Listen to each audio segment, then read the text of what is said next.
When you're a competitive athlete, you learn very quickly how strong you are or how energetic you are, all of those things. But it could very well be that there's a lot of people who have an equally as good a body as you have, that performs just as well, that is as muscular, let's say in bodybuilding, there's exactly the same kind of proportions and all of those things. So the question really is what puts you over the top? It is the mind that really creates the body. It's the mind that makes you really work out the 4 or 5 hours a day. It is the mind that visualizes of what the body ought to look like as the finished product.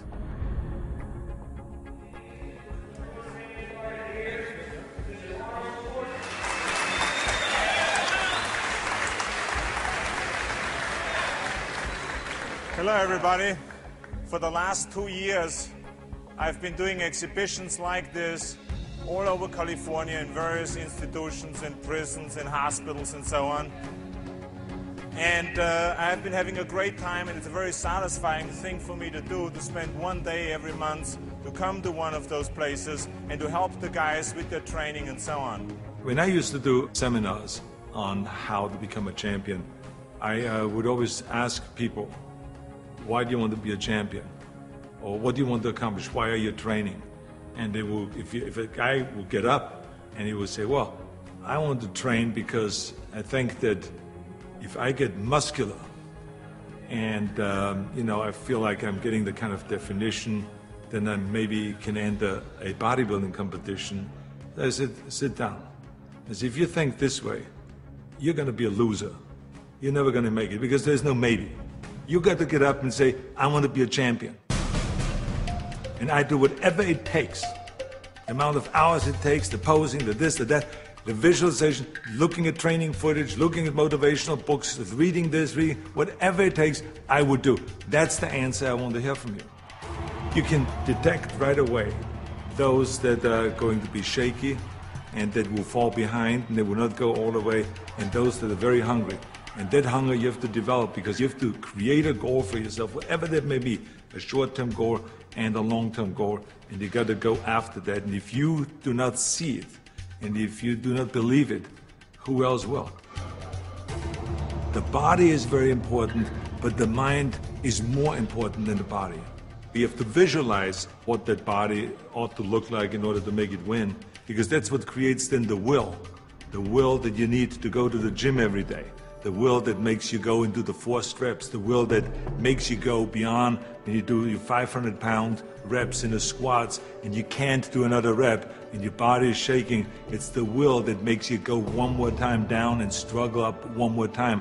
And so it's all of this, so the mental aspect that motivates you and that makes the difference between you being in the gym full of joy and looking forward to doing that extra rep and looking forward to doing those extra 100 reps in the sit-ups and working past the pain barriers. That all is the mind. That's not the body. So this is why I think the body is very important, but the mind is more important than the body.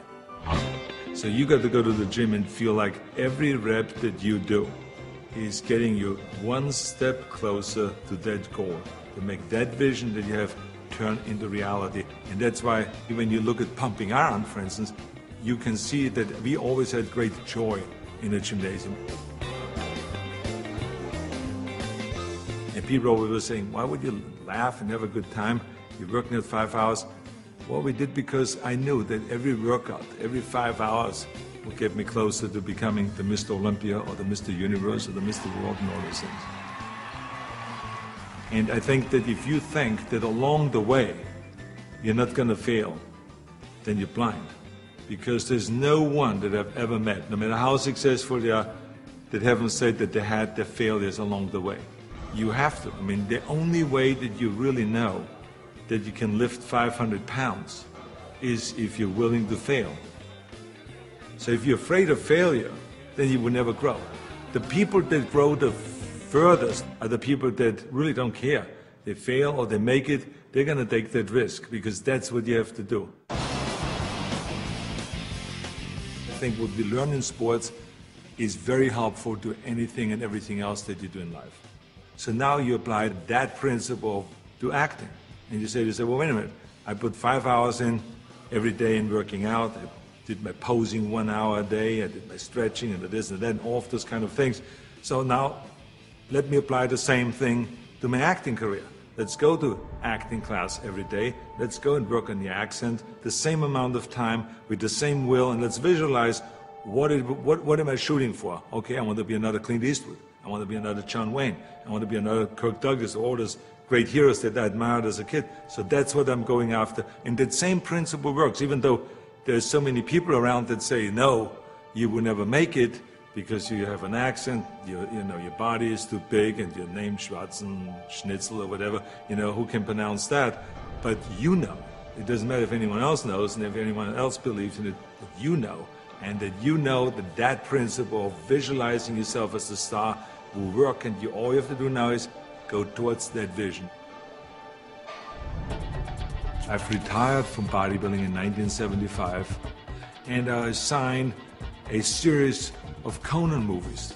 Here I was, big studio behind you, budget $20 million, of course, which was in those days is an equivalent of today, $150 million. I was going to Australia to be a judge at the Mr. Olympia competition. But then all of a sudden, I thought, I should compete.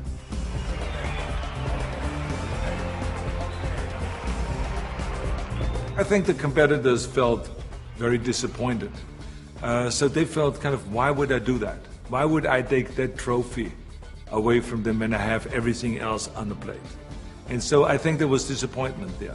And, I just felt, well, that's something that I need to do. I felt very strongly about it, and so I competed. So now you apply that principle in my political career. This historic election has come about because there's a tremendous disconnect between the people of California and the leaders of California. I'm running for governor to lead a movement for change. I want to be the people's governor. I will work honestly, without fear or favor, to do what is right for all Californians. Join Arnold and let's bring California back. People see me as a big action hero on a screen, and they expect the same kind of bigger-than-life action in reality.